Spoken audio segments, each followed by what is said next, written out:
Hello and a warm welcome to Mark Langdon's Bets Club, your one-stop shop for football betting insight. Plenty to get through once more. Premier League previews, EFL previews, and a look ahead to the outright markets in the European competitions as well. It's Jack Reeve, and as always, joined alongside Mark Langdon. Mark, you're in the office. Good to see. I am, yeah. You're not. I can, not as good to see, but hopefully you've been getting your hybrid numbers up for the month anyway. Yeah, we've got Death Night out tonight. We're going to Fair Game at Canary Wharf. It's all them sort of retro fair sort of games that you play. So a competitive element for the Racing Post Sport team. I fancy myself on the Donkey Derby. So Okay. There we go. I was going to say, what is it, sort of like hooker duck and things like that? Exactly, the ones where you have to get like the hammer and the monster heads pop up and you kind of hit them back down, and the Donkey Derby, quite a few others. Hopefully it'll be a good night. Your Christmas party was sort of like virtual pigeon shooting, wasn't it? Who was the winner of that in the end? It was close between Matthew Ireland and Phil Aegis. Okay. Yeah, they two of the more competitive members of the desk, I think it has to be said. What was your shoot like? Oh no, I was down the bottom. Me and the Essex Edge, Andrew Wilshire, were out of the washing, unfortunately. Mark, let's jump straight into the action. We've got a lot to get through. We'll have your outright selections for the European competitions at the end of the show as well. So stick around for that. We might as well just jump in straight to the Premier League action. It's a big game. West Ham against Arsenal. This one's Sunday at 2:00. West Ham 5-1, 10-3 the draw, 8-15. Arsenal, a huge win for Arsenal last week, Mark. They looked good. They did, yeah. Definitely deserved the victory. Obviously, sort of some messy goals scored at both ends, really. But over the course of the 90 minutes, they were the better side. Fully deserved to go in ahead at the break. Obviously, had that setback, and then a wobble for 5-10 minutes after half time. But I think by the end, that they fully deserved the victory. Always hard to know, isn't it? Did they play well? Did Liverpool not play well? Probably a combination of the two, and Liverpool were unable to be at their best because Arsenal smothered them. And I'm also not for the celebration police either. I mean, you're not allowed to celebrate winning a game like that. It really does annoy me when your Carragher's and your Neville sort of think you should get down the tunnel. I mean, come on. I couldn't quite work out the hysteria with Odegaard and the photographer. Just a bit of fun, wasn't it? Yeah. I mean, it's really weird. I mean, when I remember when Liverpool win a game, Jurgen Klopp gives it the big one to the crowd, and rightly so. And it's it's celebrated. It's part of success. That you've paid, a Premier League ticket would cost what, I don't know, for a home fan. I mean, in London, probably between 60 and 100 quid for a game like that. Well, you're not allowed to celebrate with the supporters. I mean, only one team can win the league. So what we're saying is that none of the matches, the other 37 games, they don't matter really. Get down the tunnel. I mean, it's really, I find it quite boring, really. That's the attitude that some people take. I mean, it's just fun. Absolutely. Good to get you in a fired up mood today, Mark. I sense of some anger in the blood today. I've been at ice. I've been at ice for a couple of days, so it's good to be talking to normal people. I must admit, West Ham, though, they are in poor form. I think it's without winning 6. I saw the price. I thought that, I haven't seen West Ham go off that big at home for a while, I don't think, unless, of course, against Manchester City or someone.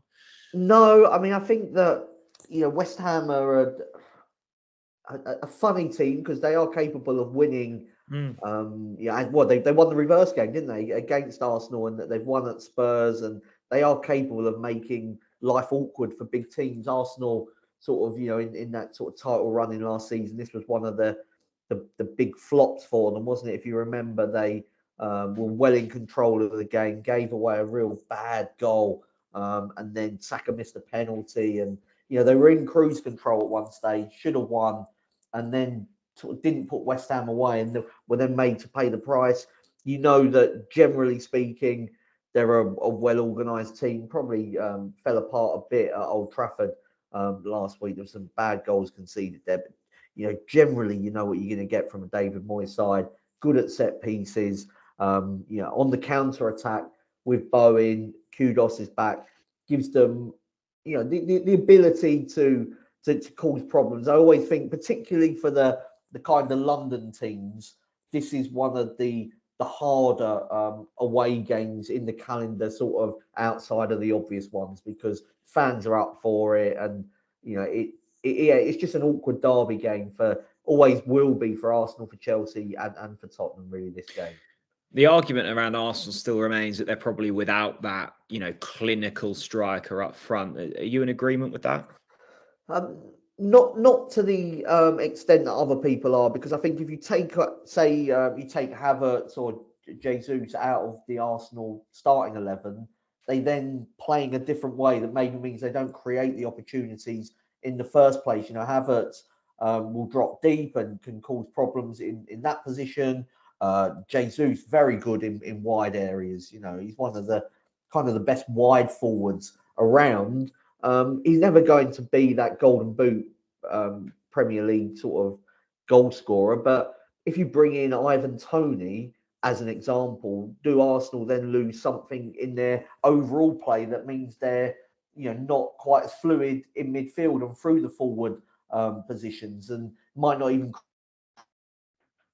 create as many chances as they do? So I never think it's as simple as just a team misses chances, bring in a centre forward that scores goals, and how many times have Chelsea thought that they bought the final piece in the jigsaw? Lukaku, do you remember Lukaku was that person, wasn't he, for Chelsea? And it's happened for other teams as well. Now, I'm not saying if they don't go out and buy absolute top level Osimhen, you can't be a better team, because maybe you can, but I never think it's just as simple as plugging in a player and all of a sudden you solve your issues. I think that Jesus does a really good job for Arsenal. Havertz less so, I would say, but still is somebody that is effective at what he does. And so I'm not as down on Arsenal. I thought they played well. I thought against Nottingham Forest, I thought that the some of the criticism they got in the first half there was over the top. They're very much in the title race. I don't think they will win it, but that they've put themselves in a position to challenge. And I think if you do that, then you're having a good enough season. Absolutely. With all of that being said, what's the bet for this one? I'm going to go for Arsenal to win by 1 goal, around about 11-4. Arsenal have won 6 league away games this season. 5 of them have been by 1 goal. I mentioned earlier that this is always an awkward trip for the kind of other London sides. And Arsenal have only won 2 of their last 7 games at West Ham. Problem is that Paquetá for the Hammers only got an outside chance of featuring. And I think he's such an important player to them and to their ability to get anything out of the game. And if he doesn't start or he's not fully fit, I think that West Ham are just that much more of an ordinary team when he's not there. So I think Arsenal can kind of edge it, and just it's one of them games always, West Ham away, where you win and you just take the 3 points any way you can, because it's rarely easy. Okay, let's spin through the rest of the Premier League fixtures. Members Club is now available on the Racing Post app. All Members Club subscribers can now access premium news and tips anytime, anywhere. Plus, if you're not already a member, you'll get 50% off your first 3 months. If you haven't already subscribed yet and want to join the greatest club in racing, simply visit racingpost.com/subscribe. The early kickoff on Saturday, Manchester City against Everton, 2-11 the home side, 7-1 the draw, 12-1 Everton. Haaland back, Manchester City looking good. Oh, it's so predictable, isn't it, Mark? They are finding their feet. I couldn't believe they were 1-0 down after sort of 44, 45 minutes against Brentford with how they played. And I sort of the nap, wasn't it, was Man City to cover the handicap, and I was just thinking, I can't believe that this one's going to lose. And thankfully, Foden got the goal just on half time, and second half there were 1 or 2 chances for Brentford, but it does look ominous.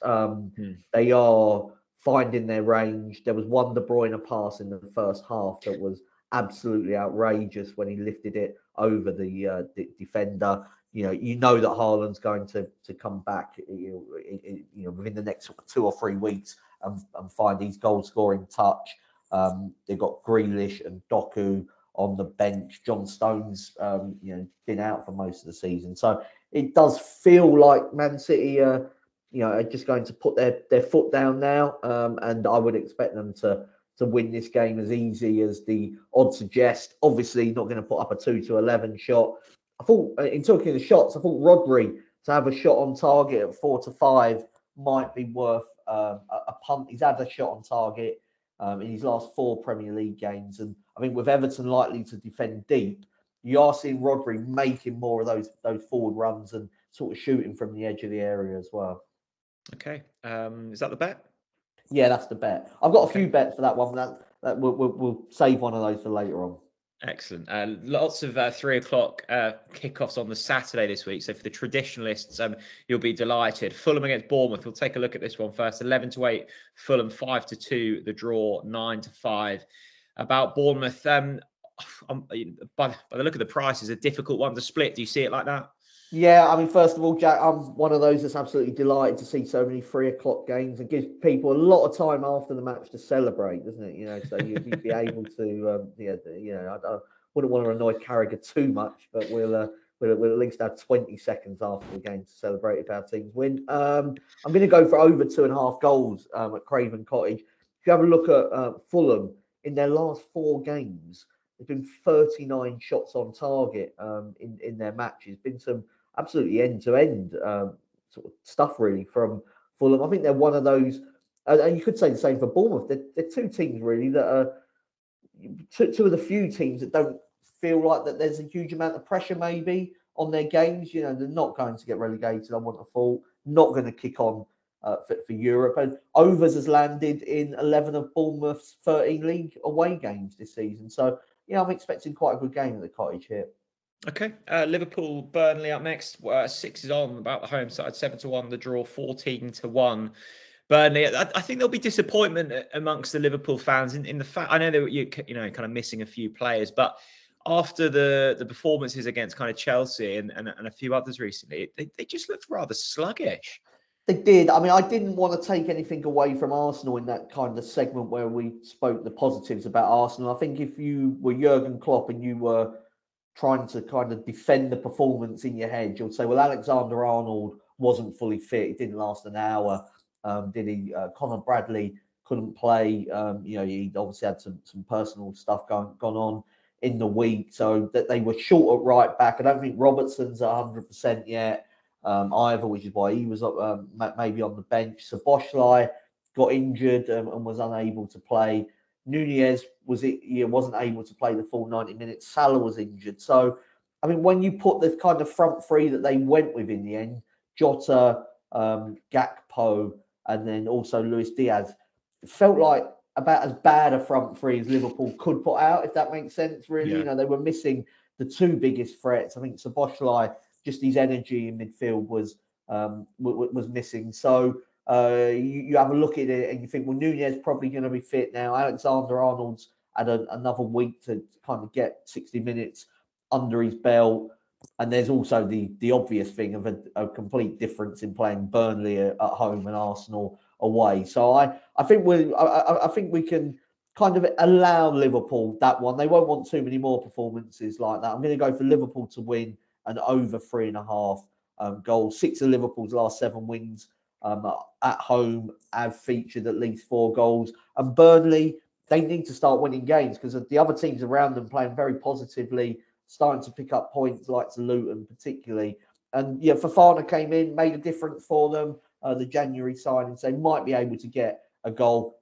If they don't, it is the sort of game where Liverpool might even be able to cover the line themselves. Okay, seamlessly linked into the next game, Luton against Sheffield United. 8-11 Luton, 14-5 the draw, 15-4 Sheffield United. If you'd have read those prices out, Mark, and said that these 2 sides, Luton would be favourites after the back of the Championship season last campaign, you would have thought that everyone was mad. But Luton going along really nicely. Yeah, they are. Obviously, in some respects, be disappointed to have drawn at Newcastle, given they were 4-2 up. But the fact they were disappointed in itself shows just how much they've really taken to the Premier League, I would say, in recent weeks. I'm not sure if they've just decided that, we need to be positive. Our best chance of staying up is to win games. And if that means, we lose some along the way, it's better to be brave and bold and try and get the 3 points, that risk reward, or whether they've actually just looked at the Premier League and decided that the teams just aren't as scary as what they maybe thought at the start of the campaign. I think they've signed well. They've obviously got goals in them now. And, I think this game is a massive one for Luton, because it can be easier to play with that kind of freedom when you're not expected to win, like they would say away to Newcastle. This is now a game, as you read out them prices, they're expected to win. Yeah. And it would be 3 huge points in their battle to stay up. They've got a lot of the lower teams to come at Kenilworth Road.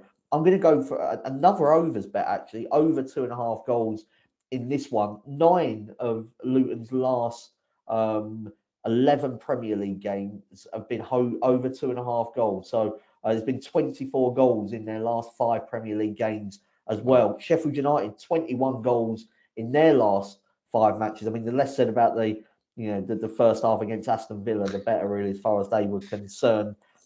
But I think Chris Wilder is a positive guy, and will probably just, okay, we've lost it, on to the next one, a better opportunity to win. They need to play on the front foot. You can't trust them defensively, conceding way too many goals. So, yeah, I just think this might be a really good game.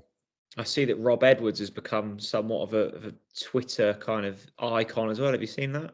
I haven't. He's an icon in the Langdon household. Mrs. Langdon's a big fan of Rob Edwards. Yeah. Well, that's what. Yeah, they. I think that the female population on Twitter are suddenly all following Luton Town. So well done to them. Spurs against Brighton. Let's take a look at this one. The Spurs marginal favourites 4-5, 16-5. The draw 14-5 about Brighton. How's life at Tottenham at the moment, Mark? How's it all going? It's a bit of a kick in the guts last week to concede that, was it 95th, 96th minute equaliser to Everton. I'm not sure Spurs played amazingly well, but it looked like they'd sort of seen Everton off. There wasn't much of a threat really coming at all in the second half. So it was a blow to concede so late. The fact that Richarlison is sort of really found his feet, was he's going at a goal a game. In the last 8 and 2 really well taken finishes is a big positive. They're scoring lots of goals. I think defensively they are, fine. Romero, Van der Ven, they're conceding probably more goals now than earlier on in the season. I felt like they were giving up a lot of opportunities and were maybe not being punished. Now they seem to be giving up fewer opportunities that are getting punished. And that's just. That's just the randomness of football. I actually think for this game that Tottenham are a fair enough price. Heung-min Son is back. You're getting sort of Pat Sarr. He wasn't able to play against Everton from the start. Maddison, another game under his belt. So I think that they get Bissouma's back as well from AFCON. So most of their players now are back. Brighton, very inconsistent team at the moment. Obviously had the shocker at Luton, then beat Crystal Palace. I look at that Crystal Palace form, though. I don't rate it. No Eze, Elise didn't start and then only lasted a few minutes. Gay got injured early on as well. I mean, take them players out of Crystal Palace and might as well be a championship team without those. Lost the last 5 away. So in terms of the Premier League, Brighton, not been winning away from home. Had the draw at West Ham, but they, just not a team that I can trust at the moment. And I thought that Tottenham were a fair enough price. Yeah, no, makes sense. The final 3:00 kickoff on Saturday that we'll take a look at: Wolves against Brentford, 21-20 Wolves, 13-5 the draw, 12-5 Brentford. I mean, what a job Gary O'Neill's doing at Wolves, Mark, and just seems like a really lovely bloke as well. He does, yeah. Just how I fluffed that Brighton stat. They've lost 5 away games, not 5 in a row. But yeah, Gary O'Neill, I mean, he was giving it the old fist pumps, weren't he, at Stamford Bridge last Sunday, and rightly so. I mean, I think I was one of those that underestimated Wolves this season. I felt like there was trouble ahead. Lopetegui leaving just before the season started. Rumblings about certain players departing. Couple did. They managed to sort of retain the nucleus, I suppose, of a strong side. Now they're going along fine in the Premier League, still in the FA Cup. Will sort of fancy their chances now. It's a good opportunity for a team like Wolves to give that everything. In terms of this game, though, I weren't mad on the price for Wolves, so I was going to go for the draw. If you have a look at Brentford, they've had a lot of hard games recently, but they did take Wolves to extra time in the cup, and Ivan Toney made his presence felt against Tottenham and against Manchester City. So I think with him and Mopé sort of together, the defence has got more chance of standing firm in this game against Wolves than what it did against Tottenham and Manchester City. So I'm expecting Brentford to pick up slightly, and that they need to, because they've got some really hard games on the horizon. So it feels not quite must not lose, but certainly one where Thomas Frank will be going all out to get something from the game, and they might be able to get a point. Absolutely. Saturday, 5:30, Forest against Newcastle, 23-10. Forest, 11-4. About the draw, 21-20. Newcastle. The ship seems to have steadied somewhat for Newcastle, Mark. I mean, that feels slightly strange saying after a 4-4 draw. I mean, they're fairly choppy waters, but I don't know, the mood around the place seems to be a little bit better, if you know what I mean. Yeah, I think it was heading in the right direction. He's like someone like Harvey Barnes, he's back, and scoring, and they are getting players returning from injury. They've only won 2 away games though in the Premier League, and I think, is that right? Wow. Yeah, and if you have a look at the sort of prices, I mean, that makes me nervous about backing them to win at the City Ground, where we know that Nottingham Forest, since their return to the Premier League, have made it awkward for a number of teams, and taken some decent scalps. So wasn't going to go for a Forest win, but I felt the draw was sort of slightly overpriced, given that Newcastle have had their troubles on the road this season. I do think, from Newcastle's point of view now, like the big European prize has probably gone away for them. I think for them now, it's all about the FA Cup, isn't it? How can they make an impression in that one? And that performance against Luton just wasn't good enough. Puts me off backing them to win this game. Do you think Mr. Howe will still be the manager come next season? I think he'll start next season as their Newcastle manager. Wouldn't be amazed if he didn't end it, though. Because he's well liked, obviously, on Tyneside. There will come a point at which I feel like maybe the owners will want a kind of bigger name if he's not continually taking them forward. Yeah, absolutely. Okay, let's move on to the 4:30 game on the Sunday. We've already previewed the early kickoff on Sunday, just the 2 games. It's Aston Villa against Manchester United, 23-20. Villa, 11-4 the draw, 21-10. Manchester United. Villa, again, a side that kind of struggling to kind of weigh up where they're at the moment, Mark. Yeah, I mean, knocked out the FA Cup, very disappointing circumstances on Wednesday night. Chelsea obviously put in probably a seasonal best performance, but I think from Aston Villa's point of view, wasn't good enough from them. They give Sheffield United a good old seeing to on the weekend before, but then they've also probably not at their not in a real purple patch. I think it's fair to say. However, I think Unai Emery will be demanding a response from what happened against Chelsea.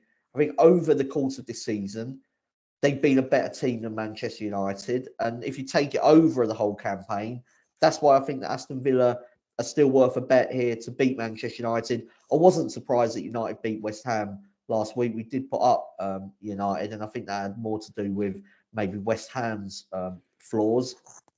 But even in that game, United weren't fantastic. It didn't feel like a 3-0 match to me. And Lisandro Martinez has got injured again. He's a very important player to them, both in terms of the defence and the way that he brings the ball out. And I just think that this is a a hard away game for United, and so I'll go for Aston Villa.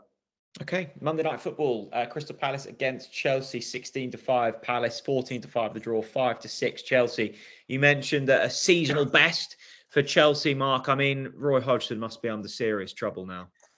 Yeah. I mean, these are first and second in the sack race market, Roy Hodgson and Maurizio Pochettino.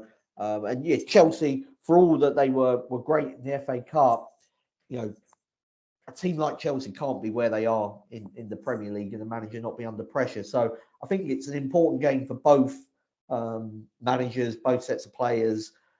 And I think that Chelsea will win. I'm struggling to see how Hodgson turns this one around. Yeah.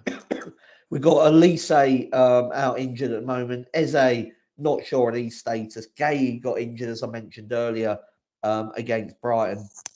Without Elise and Eze, even when one of them's playing, Palace are not quite at it. When they're both out, I think I referenced it earlier. They're like a championship team. Yeah. I think this is a really good opportunity for Chelsea to put in another sort of away win. And I don't know. I'm never quite sure if things are as bad as what they look like in the league table for Chelsea, because their performances don't suggest like they're on the verge of kind of getting all of these hidings. So at some stage, you feel like they will put a run together. Maybe that's the confidence boost they needed against Villa. Okay, right, let's speak to Dan Childs for all things EFL.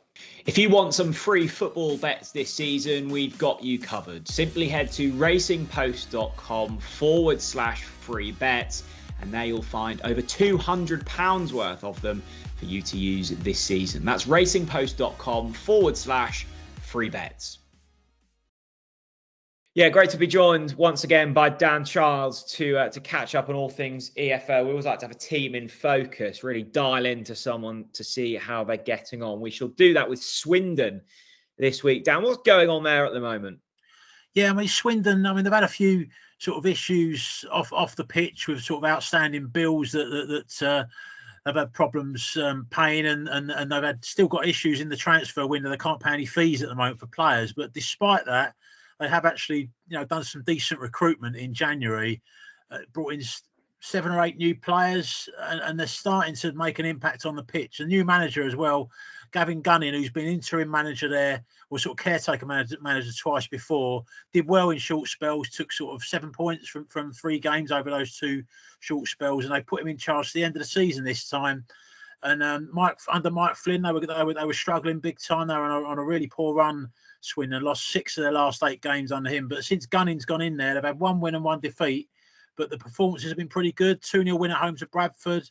2-1 loss last weekend away to Newport. But Newport have been in great form. You look at the shot stats for that game. Swindon won the shot stats 17-11 away at Newport, which is never an easy game. So, and these new signings I'm talking about, there was 6 of them were involved in that match at Newport, and they're only going to get better as they get more exposure in game time. People like Harry McCurdy, who's been at Swindon before, he's going to, he should settle quicker than most. Dawson Devoy, attacking midfielder coming from MK Dons, decent player for the level as well. Aaron Drinnan, who's coming on loan from Leighton Orient. That's sort of a flavour of the decent quality players for that level that they've brought in, despite the issues with not being able to pay any fees out. So for me, Swindon, they're only actually 7 points off the playoffs, even though they're 17th in the league. It's so congested in League Two.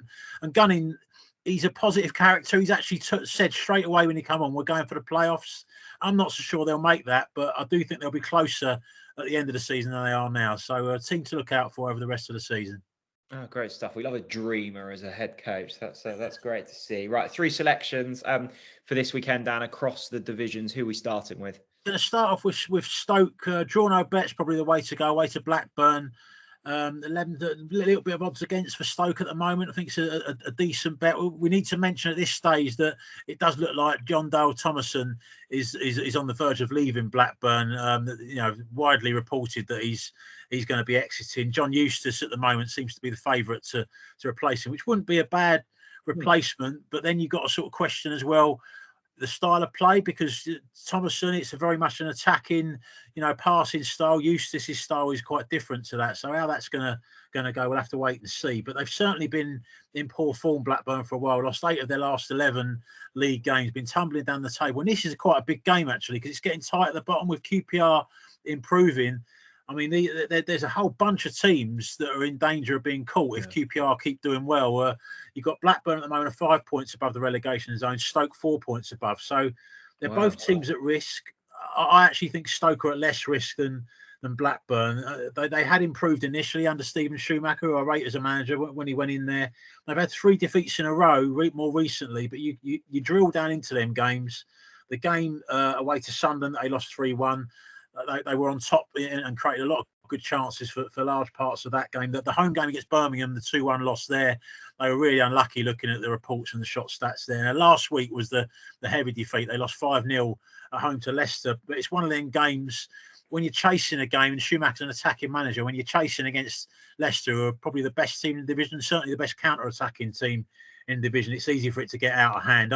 I wouldn't say that. I still think Stoke at the moment are probably in better shape, I would say, than Blackburn. If you look at their form over the last sort of couple of months, and for me, they're the more likely winners. So therefore, draw no bet looks a good bet to me. Yeah, keep your eye out on the relegation scrap down in the Championship. It's getting very interesting. Stoke, draw no bet, the first selection for Dan. Who's up next? Yeah, I'll stick with the Championship. Going to go with, I went for Hull last week to win at home to Mill. They got a 1-0 win. It wasn't the most spectacular performance. Wins a win, Dan. Wins a win. A win's a win. Got the job done. I think they're going to be better as time goes on with the new signings bedding in there. They're at home to Swansea this weekend. Again, odds on 8-11. I think that's a perfectly reasonable price. I mean, Hull won their last 2 games away to Sunderland, got a 1-0 win. Another 1-0, as I mentioned, against Millwall. I think they're going to get better and better with the quality that they've brought in. You look at the guys on loan: Ryan Giles, Anas Saruri, Fabio Carvalho from Liverpool. I mean, it's just such good talent. And last weekend, I mentioned Jaden Philogene could come back from injury. He did come back, got the winning goal against Millwall. So that's, they're really putting some. They've got the ability to put a really strong attacking lineup out at the moment. Hull, Swansea seem to be going the other way. They're another one of these bunch of teams that I mentioned could get sucked into the relegation issue. Luke Williams gone in there as manager, did a very good job over a few years at Notts County, but this is a big step up. He has coached at Swansea before, so he knows the club. But it hasn't started well for him. He's only got 1 point from 4 league games at the moment. Confidence probably going to be low. They're committed to a very much an ultra sort of possession-based passing style under Luke Williams. At the moment, with the confidence low and playing away to, I mentioned such a strong team like Hull, I think they're going to struggle. So Hull for me to win this one. Okay, down 2 down, 1 to go. Who's third and final? They'll finish off in League One with Bolton to win away to Northampton. Just a straight win at a shade of odds on. Bolton had the frustration in the week of their game at Cambridge was abandoned. Heavy rain after only 9 minutes, so that was a difficult one for them to take. But they're well placed in the division, only 5 points off of leaders Portsmouth. Got 3 games in hand. So when you look at the rate they're picking points up, you could argue they're probably the favourites. Not just to go up, but to win League One. Very strong team, strong squad under that Ian Everts built there. And I think it's a good time to play Northampton. Northampton won promotion last year. They're 11th, which is really good going, having come up from League Two. But they have got injuries have been piling up the last couple of weeks. The last 2 results, lost 2-0 at home to Shrewsbury, who have been struggling. Did get a new manager in Hurst, which helped there. And then they lost 4-1 away to Portsmouth, despite playing the last 40 minutes of that game at Fratton Park against 10 men. So the last couple of performances, really poor for Northampton. Good time for Bolton to go there. Shade of odds on. Go with Bolton. Okay, Dan, thank you very much as always. You're welcome, Jack. Well, before we get Mark's best bets for this weekend, probably a good opportunity to reevaluate where we're at in terms of the Champions League, Europa Conference League, in terms of the outright markets. Mark, we shall start with the Champions League. Let's have a look at where we are at. Manchester City, the favourites, around about 9-4. Bayern Munich 4s, Real Madrid 11-2, Arsenal the same price, PSG 12s, Milan 16s. Bigger the rest. Manchester City favourites for obvious reasons. Are you happy with the price that they are? I am. Yeah. I mean, if you said to me, do you want to back Man City or lay Man City at 9-4, I'd say I'd rather back them all day long. Yeah, I think they're the best team around. They've got Copenhagen in the last 16. I don't see kind of I don't see any massive dangers over two legs. I just think that they're so strong. And then you look at the kind of the sort of their nearest challenges. Real Madrid have had a lot of injuries this season. And Man City just put them in their place last year. And I don't think they've got Bellingham now, Real Madrid. So you could argue that they're a slightly better side, but I struggle to see them beating Man City over two legs. Bayern, not even top of the Bundesliga. Serge Gnabry, Kingsley Coman, among those injured. Alphonso Davies also picks up an injury. I mean, they are playing Eric Dyer at the moment at centre half, you know. And then you're into Arsenal, a team that I respect. But if you're asking, you know, would you fancy them or Man City? I mean, it would definitely be Manchester City. You referenced them as Milan. I think the Inter fans would be furious that you refer to them as Milan rather than Inter. They might be the threats. I mean, they were finalists last year. The problem with them is they've got a hard game against Atletico Madrid in the last 16, but they look a very solid team to me. Quality up front with Lautaro Martinez and Marcus Thuram. PSG were the other ones. They were our tip at the start. Not giving up completely on them because they got Real Sociedad in the last 16, and that tie looks easier now than it did when the draw was made. I suppose, you know, I mean, at the price, you're still hopeful of them getting a run, but I think if they get Man City, I think they'll go out. But if they can avoid Man City, they might put up a fight. But I'm perfectly happy to back Man City at 9-4. You don't want to be backing sort of short prices in August because you've got so long to wait. But, you know, you know, by the time it starts, you'll be in the middle of February. It feels like not as long to wait, if you know what I mean, to back a 9-4 shot. And I think they're the best team around and are going to be very difficult to stop. Absolutely. Well, we can add Inter Milan fans as the ones we offended on this show at some point as well. Okay, well, so that's the champion. Ipswich ones have been in touch previously. They're not happy with your digging them out. I'm okay with that. Now the producer supports Norwich as well. We're I'm flying the Tractor Boys flag. All I'm saying, Mark, is it's just one win in I think 6 for them since we played them. So we broke them. Europa League, we've got favourites, English favourites in the Champions League, or English favourites in the Europa League. Liverpool 9-4 favourites. Next up, Bayer Leverkusen 11-2, AC Milan 10-1, Brighton 12-1, West Ham same price, Roma 16s. Bigger the rest. I don't think I've mentioned the side that you like the look of to go all the way in this tournament, Mark. Yeah, Atalanta 25-1. If you have a look at their expected goals, that would suggest that being fourth in Italy is about right this season. They're in the semi-finals of the Coppa Italia. Just, you know, Gasperini, good coach. They are, I think, overpriced. They've got to buy, like many of the top teams, into the last 16. Obviously, we don't know if they're going to draw from that point onwards, but Italian teams have, I think, been doing quite well. You look last season, Inter reached the final in the Champions League. Fiorentina reached the final of the Europa Conference. So massively respect Liverpool at 9-4. The danger, I think, is that they're fighting on so many fronts. You just wonder where the Europa League fits into the grand scheme of things for them. I would say that it's probably third or fourth on their list at the moment. Okay. And if the Premier League does get close, like they'll have to go all out for that, and the Europa League will take a backward step. And at 9-4, I'd rather back Man City to win the Champions League than Liverpool to win the Europa League. Put them in a double, maybe. I mean, I wouldn't put anyone off that, but I don't know. I just think Man City are a better bet than Liverpool at the same price. Okay.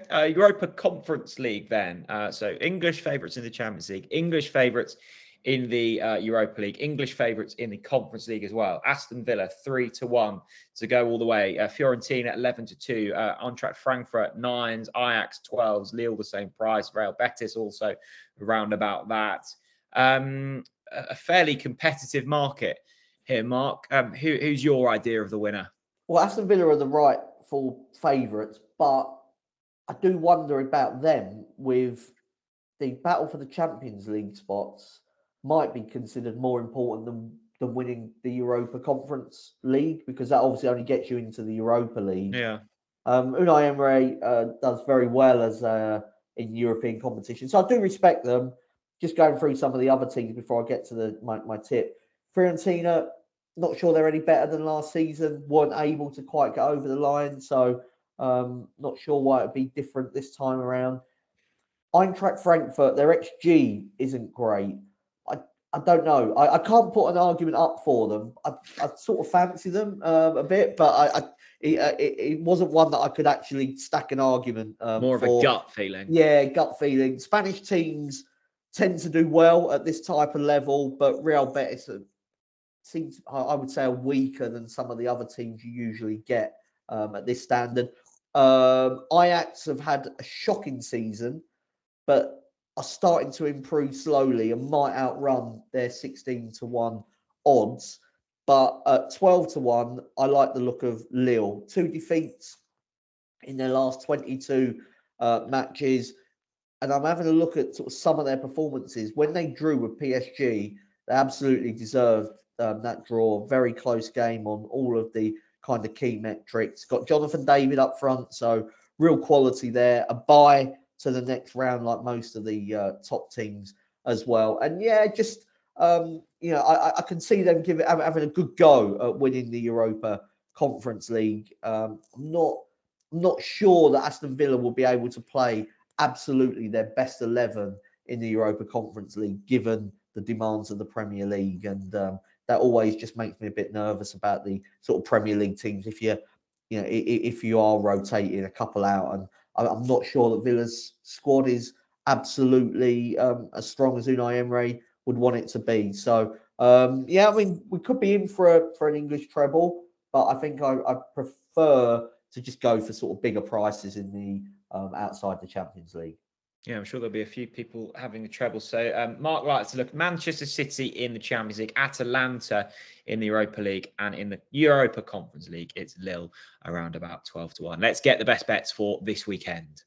Mark, we shall start with a bet build. Everyone seems to enjoy these. So what's the one for this weekend? I'm going to go for Man City to score in both halves against Everton. They've done so in 5 of their last 6 Premier League games. Going for Rodri to have a shot on target. He's had one in each of his last 4 games. And then Tarkowski over 1.5 fouls. He had 2 in the reverse fixture.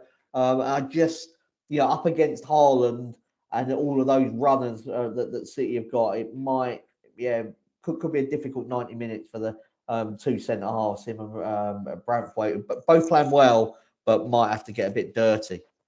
Yeah, no easy task that. A treble for this weekend. What have we got? Yeah, so it's an over 2.5 goals treble in the 3 o'clock Premier League games. There was a record Premier League goals last weekend, weren't there? 45 for a sort of a 10-game match week. So 3 or more goals in Luton against Sheffield United, Tottenham against Brighton, and Fulham against Bournemouth. I think I've made sort of the case in each of those individual games. And I do think the Premier League is quite gung-ho this season. The average is up, and last week's record might not be matched, but hopefully we can get at least 3 in each of those games. Goals galore once more. And in the final section of the show, Mark, what's your nap? What's the best bet? Man City -1. Everton, no away goal in their last 3 sort of road trips. City, as you've referenced earlier on, Jack, looking ominous, won 9 in a row across all competitions. And that includes tricky away games against Newcastle and Spurs, where they left it late, but thoroughly deserved those victories. Haaland's back, De Bruyne's back, Foden's on fire. Yeah, I think this is going to be a difficult 90 minutes for Everton. Okay, Man City -1, the nap. There we go. That's things rounded off for this week, Mark. I must say, you do seem to begin to worry about your Ipswich bet. I think there's a nervousness in your voice when you approach the Championship at the moment. Well, I mean, I want them to be promoted if they get to the playoffs. That's, I think, fair enough, really. I mean, still be beating the book. With that, I mean, I don't think they're going to get swallowed up in the playoff picture. I'm every team has bad runs. They're just on their bad one at the moment. Signed a few new players, might just be needing a bit of time to gel. And you have remembered our match bet, haven't you? Yeah, I've already looked at the menu and decided what I'm using. There we go. What have you got planned for the rest of this week? So Tottenham versus Brighton on Saturday. So that's the highlight for me. It should be a good game. The main event, yeah, absolutely. A big thanks to Mark. A big thanks to Dan, as always. We'll be back next week for another episode of Mark Langdon's Bets Club.